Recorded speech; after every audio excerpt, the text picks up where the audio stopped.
Hi, hello, good afternoon, good evening, good morning, whatever it is, wherever you are. Hope you're well, God bless. Round 5. Been having a lot of trouble making this video. A lot of things just keep happening and popping up.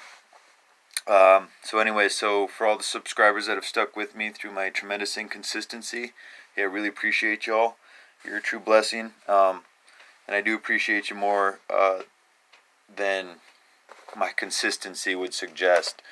But just to be straight up, y'all, like I struggle with alcoholism, and I've been down. I fell off the wagon. Almost 8 years sober, and then some drama. Anyway, trying to get back on. Here we go. But it's not about that. I just want to say, like life happens, and we're all just people. Anyways, I'm also not super technical savvy. That's why I don't have any like cool videos with music and pictures. I don't have Twitter, Instagram, or all that stuff. I don't know how to do that. I'm sure it's quite simple. Flash drives or whatever. I'm sure it is.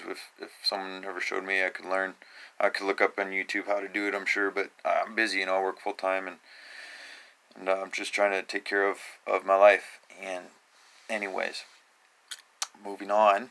I think there's a lot of things that are very important to talk about real quick.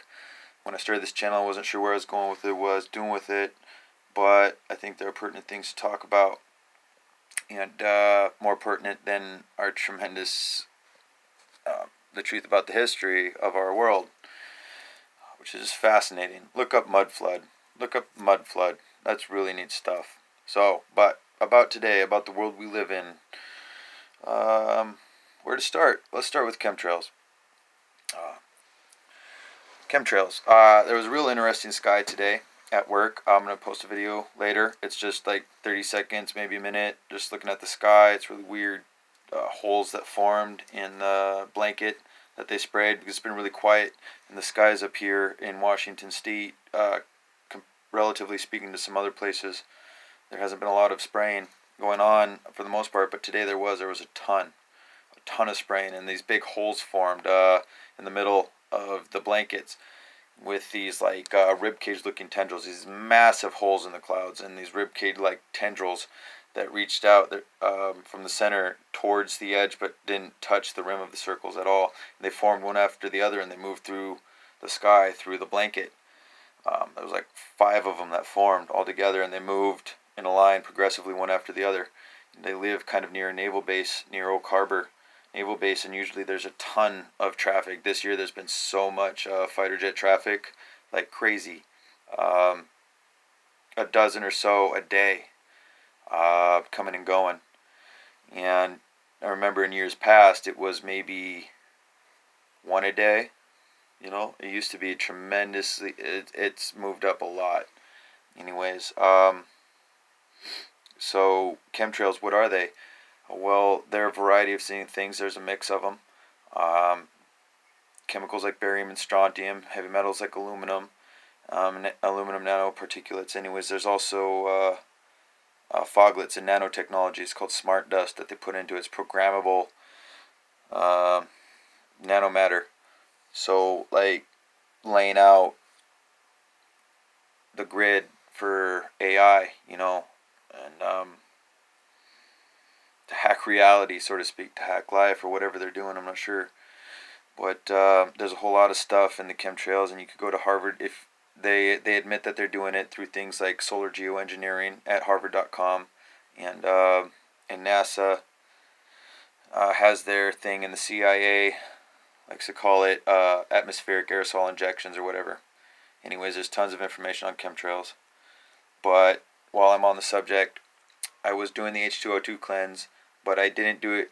I stopped doing it because I was drinking kind of heavily. And when you're doing a cleanse like that, it's kind of hard on your liver. And drinking is hard on your liver too. So if you're having trouble with drinking or something that's hard on your organs, don't do those hard cleanses like the H2O2 cleanse. What I'd like to try and get myself to, and I'm not going to do the cleanses on video anymore because my inconsistency makes me really feel kind of embarrassed about not following through sometimes. But zeolite complex, I'm not sure if you can see this, there we go.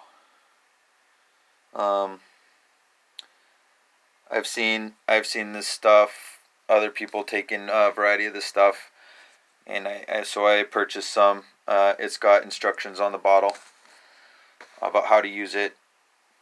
So I'm gonna give it a shot. It's supposed to get the smart dust is supposed to get heavy aluminum and other heavy metals and toxins out of your body that are sprayed. There's also one more thing, that if you make smoothies or whatnot or juice, try putting like coconut oil in when you do the blending, and the oil will rise to the top, and supposedly that will pull out a lot of the stuff that's been sprayed um, onto your fruits and vegetables.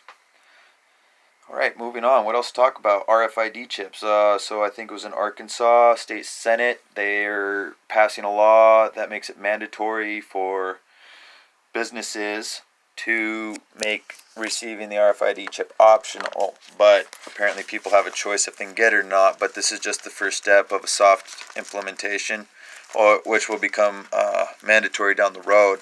They can't just hoist it upon you right out the gate, because then there'll be too much backlash.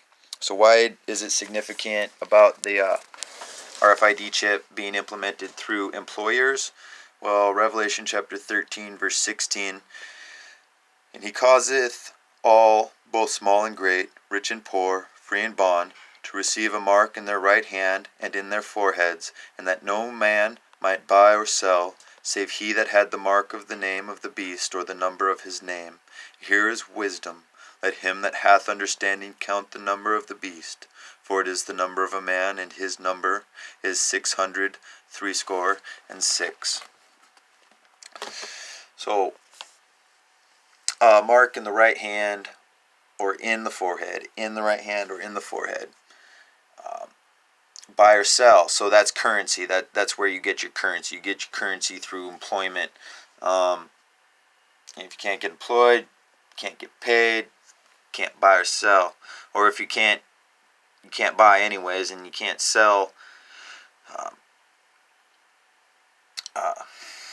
So if employers are making it mandatory that their employees have it, or that it's going to be mandatory that employees have it, then to pay and get paid. It's just going to be the whole dynamic of the currency exchange.